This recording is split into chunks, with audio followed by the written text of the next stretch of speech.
All right, everybody. Today I'm going to try something just a little bit different and try to have a little fun here. One of the video series that seem to be getting a lot of play on YouTube is the type of if I could only have one, or the comparisons.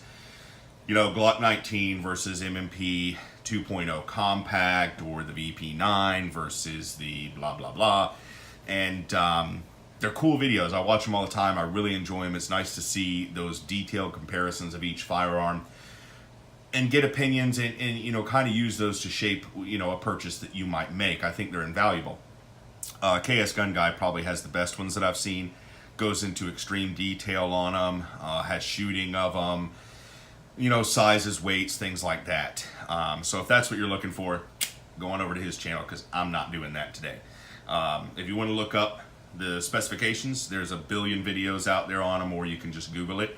What I'm going to talk about today is competition as brands as a whole.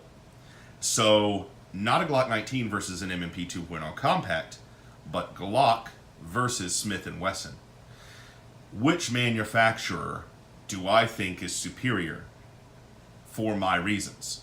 And we'll go into those as the video gets moving. But I'm going to do this with a couple other brands as well. I'm going to bring in Beretta, CZ, maybe SIG, Ruger. Some of these brands I don't have a lot of experience with, like Walther and H&K. I have had a Walther, I have had an H&K, but not a whole lot of experience shooting them. But with Glock and M&P, or Smith & Wesson, I should say, I do have a lot of experience with them, in my opinion. Others have more, obviously. But that's what we're going to look at today. So the way that I look at this, kind of the brand loyalty, if you will, is I think it's a good thing. You know, I don't see why it's a bad thing, other than people out there that take it too serious, and it's just nastiness and vitriol, and you know, you're a dipshit and you're this, and a bunch of personal insults. I save that for somebody else. You know, go troll somebody else. I don't want to see it. I want to see good fun here. I want to see some ball busting for sure, some hysterical comments, and tell me why. You know, why do you think I'm wrong? Why are you right? Or why do you think I'm right and that you're wrong? Wouldn't that be something? But at the end of the day, I kind of think of it like brand loyalty. With guns, I think it's a little bit different in people's head, because they are tools that are used to save your life. But they're also tools that are used for fun. And I don't think there's anything wrong with that. You know, shooting's an amazing sport. People of all ages can do it. I recently, a couple weeks ago, went and shot skeet for the first time. Holy crap, that was so much fun, I can't even explain it to you.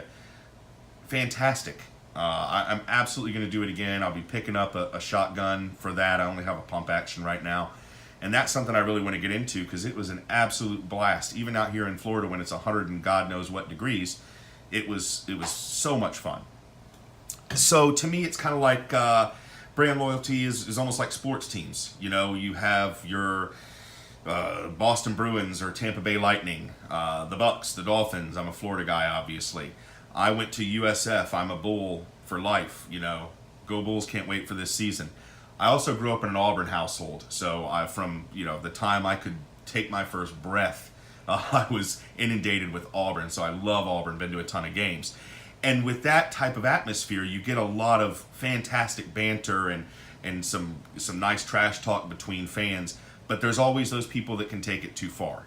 You always see that, especially with UCF fans. Those guys don't know what the hell they're talking about. But and Alabama fans for that matter. But it can be a lot of fun, and that's how I look at firearms. And I think we need that in the community. I think it's a good thing. You know, like I said, as long as it's kept in check, it's all good. So we're going to start today, like I said, with Glock, the venerable Glock versus Smith & Wesson.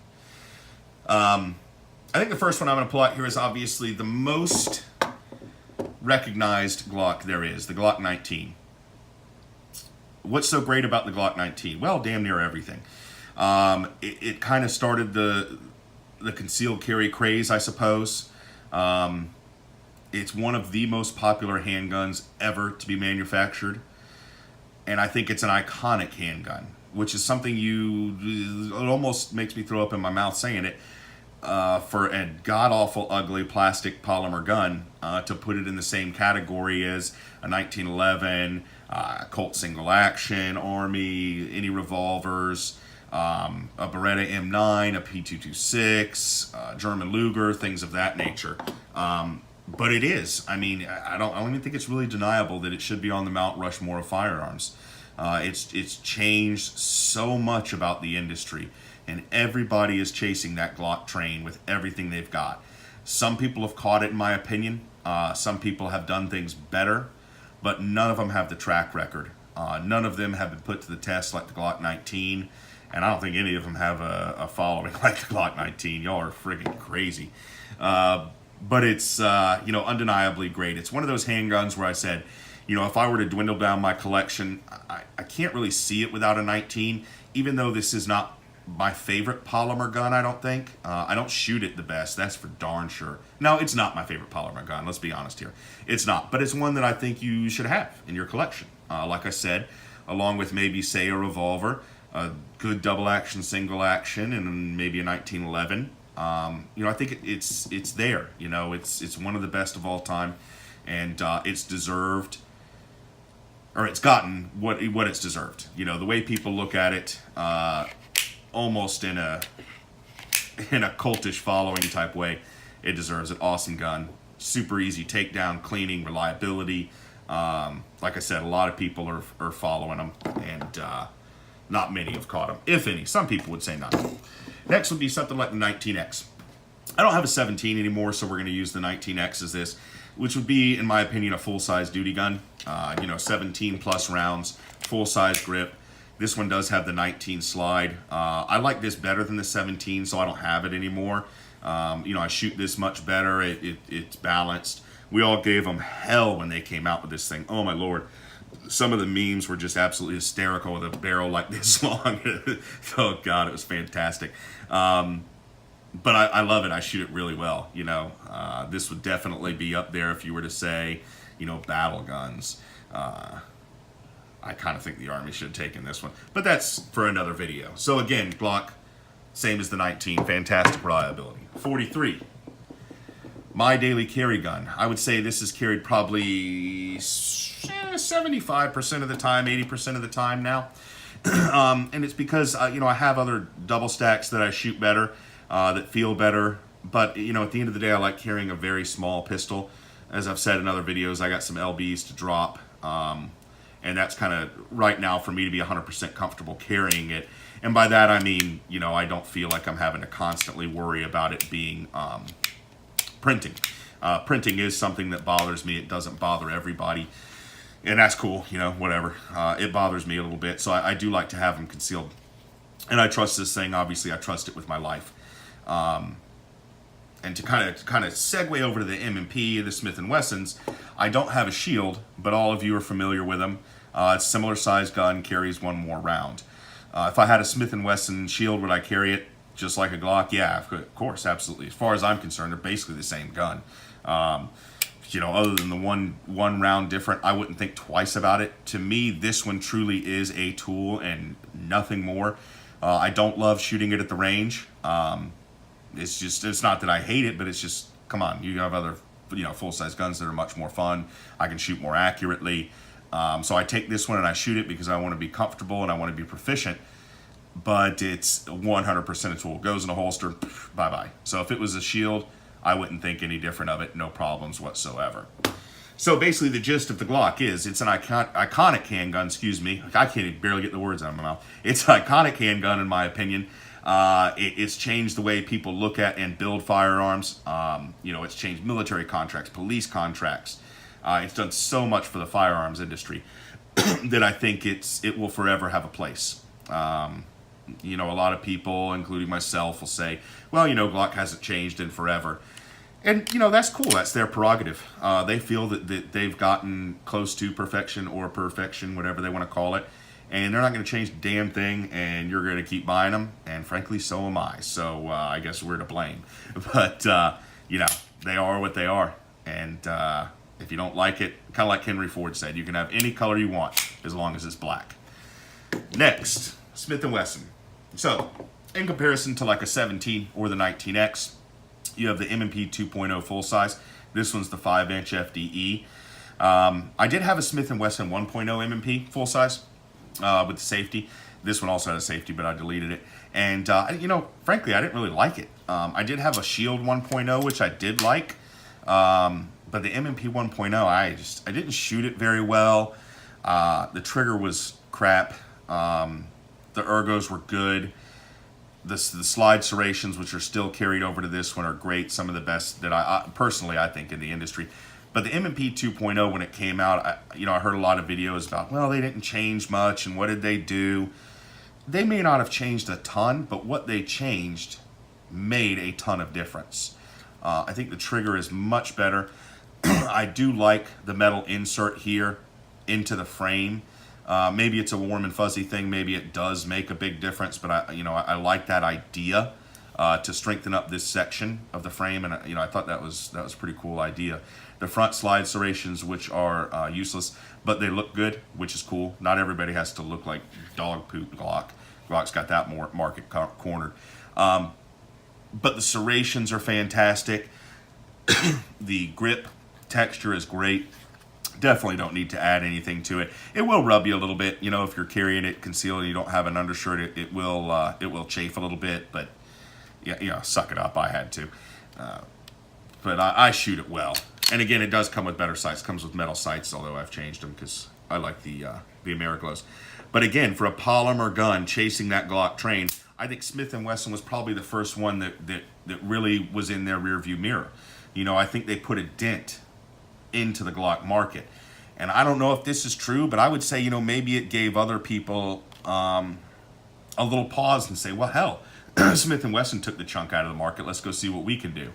And maybe that helped other people make polymer striker fire guns. I don't know. But it's a possibility, and it's my channel, so I can guess if I want. And so I think Smith & Wesson, again, great pistol, M&P 2.0 full size. It competes with the 19X. Next, we have the M&P 2.0 compact. This one got a lot of love when it came out. Good Lord, there was some drooling over this thing. And rightly so. Okay, I drooled over it a little bit too. Somebody finally came out and made a Glock 19 size handgun. Good God, what took so frickin' long? Everybody else, well, the barrel's a half an inch longer, and well, the grip's, a 3/4 of an inch longer, and da-da-da, and well, it's a little wider, it's a little this, and it's like, Jesus, man, the Glock's been doing it since God knows how long. I don't know, look it up, Google it. But finally somebody did it, because the Glock 19 is nearly a perfect size handgun. It's concealable. It's a good size for range shooting. It can literally fill every single void that you need for a handgun. Every practical void that you need for a handgun. And then Smith & Wesson came out and just, nailed it. Fantastic ergonomics. The ergonomics on Glock are crap. But much, much better grip. The stipple work on it's fantastic, like the other 2.0. Very well balanced in the hand. Between this and the full size, I actually like shooting this one more. I don't know why, if it's the balance or what, but it just feels, it's just a damn good shooter. No doubt about it. This is the first gun that I've ever got, and I was like, you know what? If I were to get rid of the 19 for whatever reason, I wouldn't be completely devastated. And again, it's not like Glock 19 is my favorite, but it's one of those guns, you got to have that size, I think. And I think, when the Smith & Wesson 2.0 came out, it was the first true rival for me to the Glock 19, and that says something. So anyway, M&P 2.0 compact. So that's a look at kind of the polymer guns that both have to offer. I don't have them all out here. I've had a 26, I've had a 17, I've had a couple 1.0s, but I don't currently have them. But again, they're the same. Different sizes, same damn gun. So what else does Smith & Wesson and Glock have to offer? Well, Smith & Wesson, first with revolvers. This is a Model 10 nickel finish that has been in my family for a while. It's a 6-shot 38 special. Pretty darn good condition for a gun that was manufactured in 1960. Absolutely amazing trigger for a revolver. Of course, it does have the hammer on the hammer, or hammer on the hammer, good Lord, firing pin on the hammer, so I'm not going to drop it on empty chamber. But take my word for it, the double action and the single action in this is just amazing. It's a great shooter, probably the best shooting 38 I have. I think part of that is because of the balance. Maybe it's with the pencil barrel. It really keeps the weight in this section. and the trigger, you know, combined with that, and this old, I don't even know, this is one of those, I forgot what it's called, Cerabake or something like that, Ceramabake or whatever handle. Really, really, really comfortable, and this is just a great shooter. Ironically enough, I don't shoot it very much because it is an older revolver, been in the family, so I take it out once in a while, but you know, it's going to go to one of my nephews, so I don't beat it up too much, but it shoots fantastic, even with these gutter sights. Blech, these things are terrible. But again, Smith Wesson, known for their revolvers, one of the iconic revolvers of Smith Wesson. What other revolvers do they make? Well, here is a Smith & Wesson MP 360. This is the scandium frame, ultralight Smith & Wesson. This is the M&P. These aren't made anymore, to my knowledge, and I don't really see them very much. I got this one used because I wanted a lightweight 357. We're going hiking up in Vermont over Labor Day. Me, my brother, and my brother-in-law. So I wanted a lighter weight 357 to take. So I ended up trading this. What did I trade for? A Model 66 Combat. These little things are damn expensive, this scandium frame. I don't really think it's worth it, but they're pricey. Anyway, this is the 3-inch version. You see a lot, excuse me, with the snub nose. 3-inch version, and it's a 357, like I said. It is awful to shoot. Oh my God, it's terrible. 38 is kind of bad, and we've all shot those airweight revolvers, and some of us, you know, are like, oh, it's not too bad, you know, it's cool, I can shoot it. Yeah, 6 times, any more than that, and it's like, forget it, my hand's killing me. With the 357, oh, no. It's like a grenade going off in your hand with these lightweight revolvers. I'm sorry, it's absolutely awful. If this thing fires with 357 and it's in my hand, I am shit out of options. I mean, it's like I would almost contemplate just letting it be the end before I pull the trigger on this thing. So if this goes off and you ever see it on the news, immediately, 100%, I could not have been in more immediate danger than I was at that very moment, because this thing is awful to shoot. Trigger's not very good on it. It's stiff. It's kind of heavy, and in the break, it kind of jumps. So it's like, pull, boom. But it's, you know, again, good revolver. It works fine. It's never had any hiccups. Obviously, it's a revolver. So that's another option for Smith & Wesson. This would be a lightweight carry option in a revolver.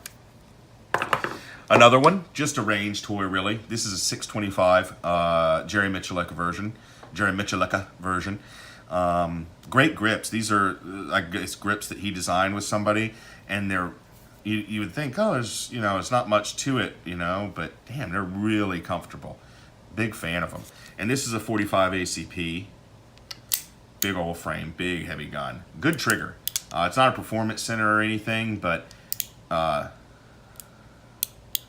smooth, easy to stage, nice single action, very good trigger, gold bead up in the front. So this is kind of an example, as far as I'm concerned, is a range toy, or I don't want to call it a toy, it's a gun, but you know, a range fun gun, so to speak. It's a blast. It doesn't have too much kick, so other people can shoot it that aren't quite as familiar with revolvers and get that kind of big bore sensation without it flying out of their hands. So this was good. I like this one. I'll probably end up selling it because it's kind of turned into a safe queen, but I don't know. Haven't made that decision yet.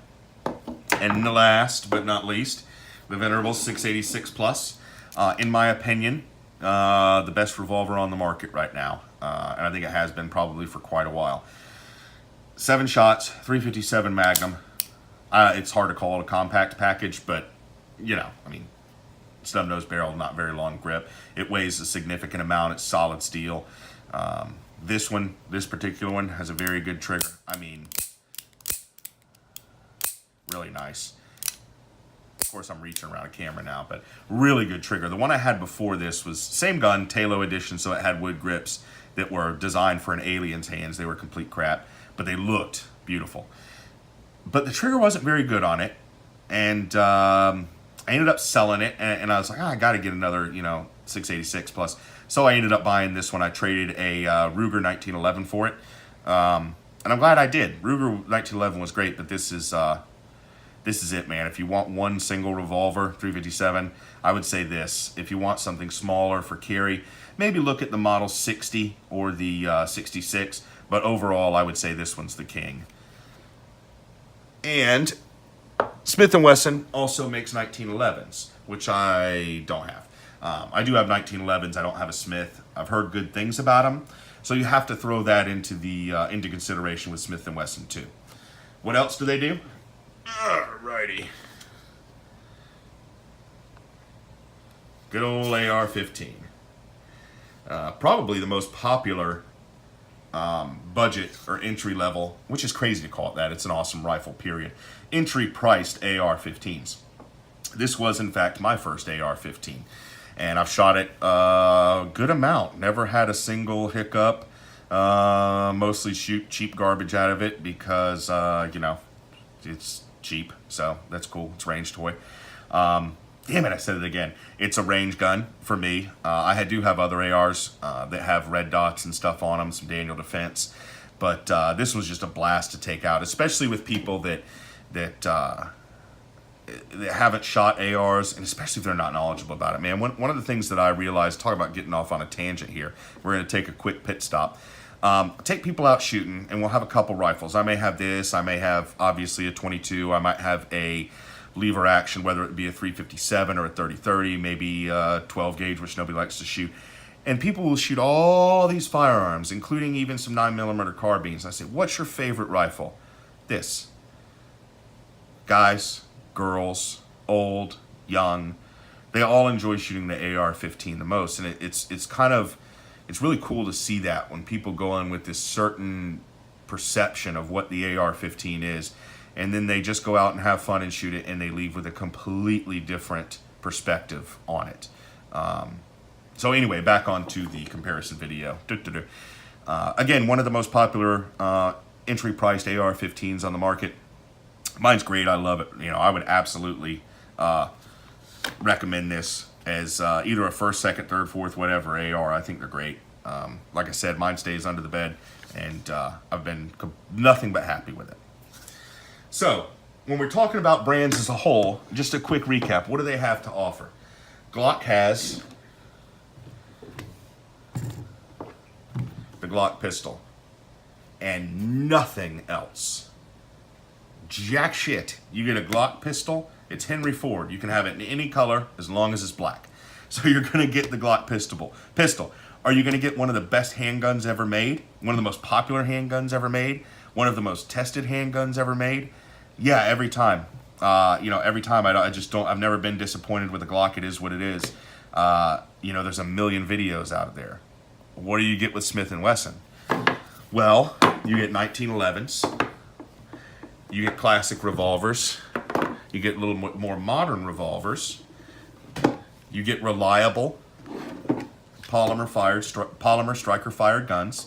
Again, with building a very good track record and also having very good aftermarket support, which is one of the things that Glock always had over everybody else, was a fantastic track record, ease of maintenance, and also aftermarket parts.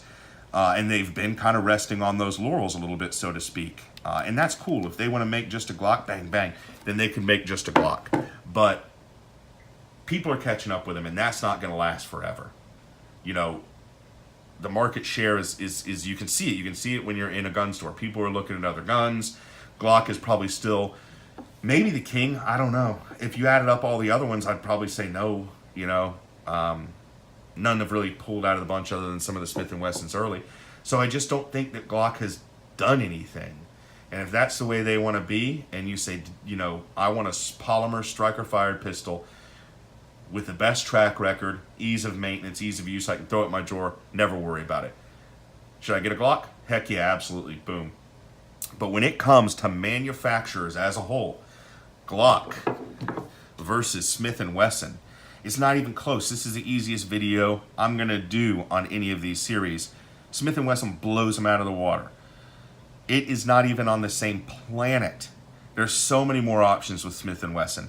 They make fantastic guns. They make, like I said, over here, great rifle. And for somebody like me that loves to shoot, It's not even close because I could take an M&P 2.0 and I'm 100% confident with it. Is it have the track record of a Glock? No. But if I put this in my hip, am I at all concerned? Absolutely not. No way. Completely trusted. I carry this one. I have a Harry's holster for it. You know, when I feel like carrying a double stack, this is what I carry. I don't really carry the Glock 19 much anymore.